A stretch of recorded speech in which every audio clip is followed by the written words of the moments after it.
নমস্কার, আমি সুদীপ রয়, রয় বায়োলজিওয়ালা ইউটিউব চ্যানেলে আপনাদের সকলকে স্বাগত। আমি সুদীপ রয়, বায়োলজি এডুকেটর, রয় বায়োলজিওয়ালা ইউটিউব চ্যানেলে।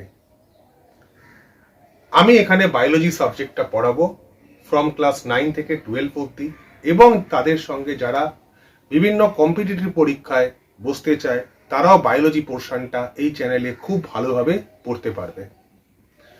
আজকের টপিক যেটা আজকে পড়াবো সেটা হচ্ছে গ্ল্যান্ডস। এবার প্রশ্ন হলো, গ্ল্যান্ডস কাকে বলে?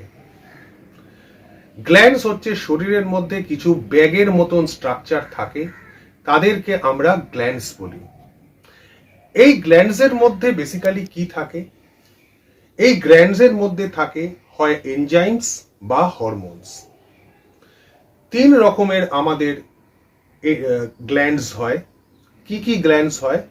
এক নম্বর গ্ল্যান্ড, সেটা হচ্ছে এক্সোক্রাইন গ্ল্যান্ড।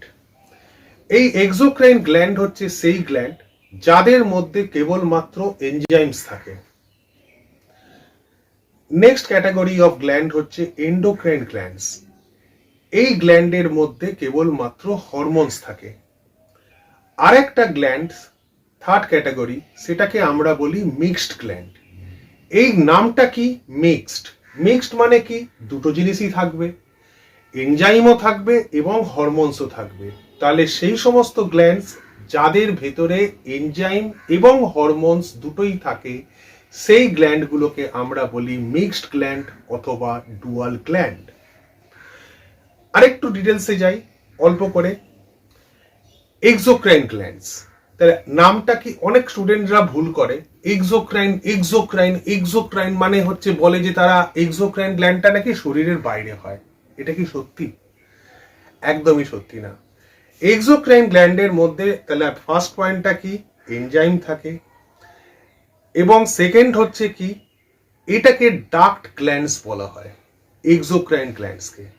কেন ডাক্ট গ্ল্যান্ডস বলা হয়? ডাক্ট গ্ল্যান্ডস এর জন্যই বলা হয় কারণ এনজাইমস গুলো এই গ্ল্যান্ডের মধ্যে কিছু টিউবের মতন স্ট্রাকচার থাকে, সেই স্ট্রাকচার, সেই টিউব মারফত এনজাইমস গুলো পাস করে। এবং এখানে এই সমস্ত গ্ল্যান্ডে কোনো ব্লাড কানেকশন হয় না। একটা উদাহরণ দিলেই বুঝতে পারবে। এই যে আমরা যে শরীরে যে স্কিনের মধ্যে আমরা যে ঘামি, আমাদের যে সোয়েট গুলো বেরোয়, কে সিক্রেট করে? Sweat glands. ঘাম যেগুলো, যে গ্ল্যান্ডস গুলো ঘাম বার করে। তা এই ঘাম দিয়ে কখনো রক্ত বেরোয়? বেরোয় না। তাহলে এই রকম গ্ল্যান্ডসকে আমরা এক্সোক্রাইন গ্ল্যান্ডস বলি। আর কি কি আছে? এই যে আমরা যে থুতু ফেলি, ওকে, তো আমাদের মুখের মধ্যে একটা গ্ল্যান্ড থাকে যেটাকে বলা হয় স্যালাইভারি গ্ল্যান্ডস। তাহলে এই যে থুতু ফেলি, কখনো রক্ত বেরোয়? এই যে আমরা বমি করি, কখনো রক্ত বেরোয়? না, বেরোয় না। তো যেই সমস্ত গ্ল্যান্ডস থেকে এনজাইম সিক্রেশনস হয়, যেখানে কোনো রকম ব্লাড কানেকশন থাকে না, সেই সমস্ত গ্ল্যান্ডসকে আমরা বলি exocrine glands. Next category glands হচ্ছে এন্ডোক্রাইন গ্ল্যান্ডস। এন্ডোক্রাইন গ্ল্যান্ডস মানে বলেছি যারা হরমোন সিক্রেট করে। এবং এই গ্ল্যান্ডসকে বলা হয় ডাক্টলেস গ্ল্যান্ডস, মানে যে গ্ল্যান্ডের মধ্যে কোনো রকম টিউব থাকে না। এখানে যে সিক্রেশনস গুলো এই গ্ল্যান্ড গুলো করে, সেগুলো সরাসরি রক্তর মধ্যে পাস করে যায়, ব্লাড স্ট্রিমে পাস করে যায়। যেমন ধরা যাক থাইরয়েড গ্ল্যান্ড, যেমন ধরা যায় কিডনির ওপরে একটা গ্ল্যান্ড থাকে যেটাকে আমরা বলি হচ্ছে অ্যাড্রিনাল গ্ল্যান্ডস। আমাদের মাথার মধ্যে ব্রেনেতে একটা গ্ল্যান্ড থাকে, ব্রেনে যে হাইপোথ্যালামাস বলে একটা পোর্শন, সেখানে একটা গ্ল্যান্ড থাকে, সেটাকে আমরা বলি পিটুইটারি গ্ল্যান্ড, যেটাকে মাস্টার গ্ল্যান্ড বলা হয়। পরে আমরা ডিটেলসে এগুলো একটার পর একটা করে গ্ল্যান্ডস গুলো আমরা জানবো। তাহলে এদের যে এই সমস্ত গ্ল্যান্ডস থেকে যে সিক্রেশনস গুলো বেরোয়, এগুলো সরাসরি ব্লাডে চলে যায়। তাহলে ব্লাড কানেকশন এই গ্ল্যান্ডের মধ্যে থাকে, সেই জন্য এই গ্ল্যান্ডসটাকে আমরা বলি এন্ডোক্রাইন গ্ল্যান্ডস। আর লাস্ট ক্যাটাগরি গ্ল্যান্ড আমি আগেই বলেছি, সেটাকে বলা হয় মিক্সড গ্ল্যান্ড। কেন মিক্সড গ্ল্যান্ড? কারণ এই সমস্ত গ্ল্যান্ডের মধ্যে এনজাইমস এবং হরমোনস দুটোই থাকে।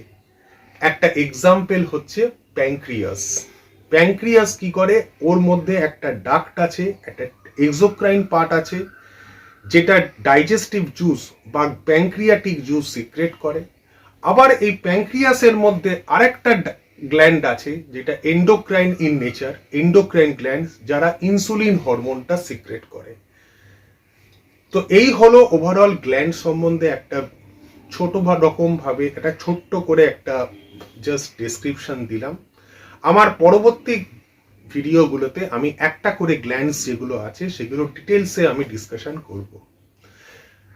কেমন লাগলো এই ভিডিওটা একটু ফিডব্যাক দেবেন, কমেন্ট সেকশনে একটু জানিয়ে দিন। যেহেতু এটা একটা এডুকেশনাল চ্যানেল, তো আমি কখনোই চাইবো না এখানে লাইক বা সাবস্ক্রিপশনে, বিকজ আমার এই চ্যানেলটা করার মেন উদ্দেশ্য হলো সেই সমস্ত স্টুডেন্টদের জন্য যারা আর্থিক কারণের জন্য কোনো নামি দামি ইনস্টিটিউটে ভর্তি হতে পারে না। ঠিক আছে, অসংখ্য ধন্যবাদ আপনাদের এই ভিডিওটা দেখার জন্য। আপনাদের দিন শুভ হোক। নমস্কার।